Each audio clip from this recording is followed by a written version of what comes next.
안녕하세요. 소중한 당신만을 위한 산부인과 이야기 세라 산부인과 대표원장 안정미입니다. 오늘은 부인과에서 성매개성 질환 중 가장 흔한 질환인 헤르페스에 관하여 이야기 나누어 보도록 하겠습니다. 헤르페스 바이러스에 의하여 피부나 점막에 수포가 생기는 질환입니다. 헤르페스 바이러스는 DNA 바이러스로 1형과 2형으로 분류되는데요. 통상적으로 1형은 구강과 입술 부위, 2형은 외음부나 항문 주변에 수포가 생긴다고 알려져 있는데요. 실제로 부위별로 1형과 2형의 구별이 명확하지는 않고요.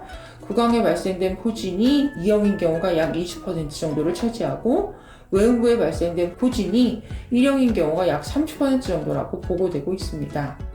유전학적으로 볼 때 1형과 2형은 염기 서열이 50%가 일치하고 단백 구조의 80% 이상이 동일하므로 1형과 2형을 부위별로 명확히 구분하는 것은 큰 의미가 없는 것이 현대의학에서는 지배적인 견해입니다.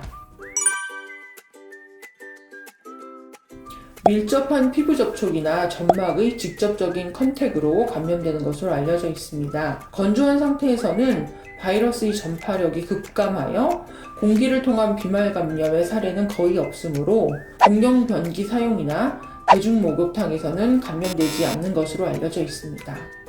지금 현 도표에서 보시다시피 구강의 1형이 키스에 의하여 파트너의 입술에 1형 수포를 만들기도 하고요.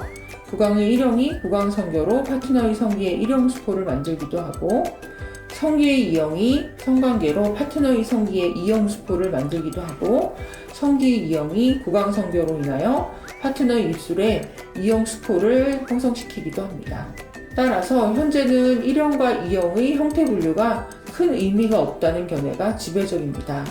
인류 사회학적 의미의 성병으로 분리하기엔 애매모호하며 의학적으로 성매개성 질환으로 정의하는 것이 맞다는 견해가 지배적입니다.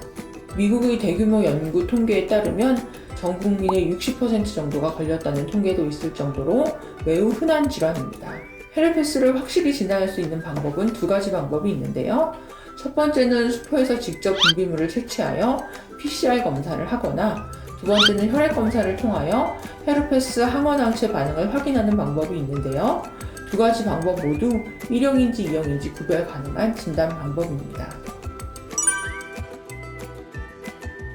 팜시클로버나 발라시클로버 같은 항바이러스 제제를 증상에 따라 5일에서 14일 정도 복용하시면 피부 증상이 사라지게 됩니다. 그러나 헤르페스의 단점은 완치란 없으며 면역력이 저하되는 상황이 오면 지속적으로 피부 증상으로 재발하는 특성이 있기 때문에 평소에 면역력 관리를 잘 하셔야 합니다. 재발률은 첫 발병 후 1년 이내에 80% 정도에서 재발하는 것으로 알려져 있으며 첫 1년은 전파력도 강력한 것으로 알려져 있고 1년이 지나면 감염력이 점차 감소하게 됩니다. 임신 중 수포 증상 발현 시에도 항바이러스 제제 복용이 가능하며 폐하에게 미치는 영향도 전혀 없는 안전한 약으로 알려져 있습니다. 만약 분만 시 헤르페스 수포가 있을 경우 분만 진행 중에 폐하에게 수직 감염을 일으켜 결막염이나 뇌수막염 등의 치명적인 질환을 발생시킬 수 있으므로 자연분만은 불가능합니다. 만약 자연분만을 강력히 원하실 경우에는 출산 예정일 2주 전부터 항바이러스 제제를 예방적으로 미리 복용하는 방법도 있으므로 상황에 따라 주치의와 상의하셔서 적절한 분만 방법을 선택하시기 바랍니다. 아쉽게도 현재까지 예방접종은 개발되어 있지는 않습니다.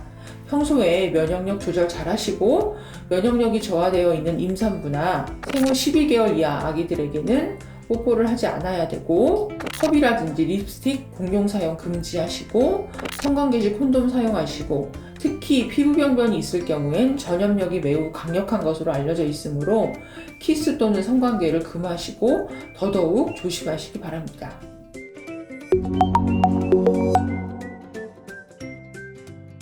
오늘은 헤르페스에 대하여 이야기 나누어 보았는데요. 오늘의 이야기가 유익하셨다면 좋아요, 구독, 댓글, 알람 설정까지 부탁드립니다. 감사합니다.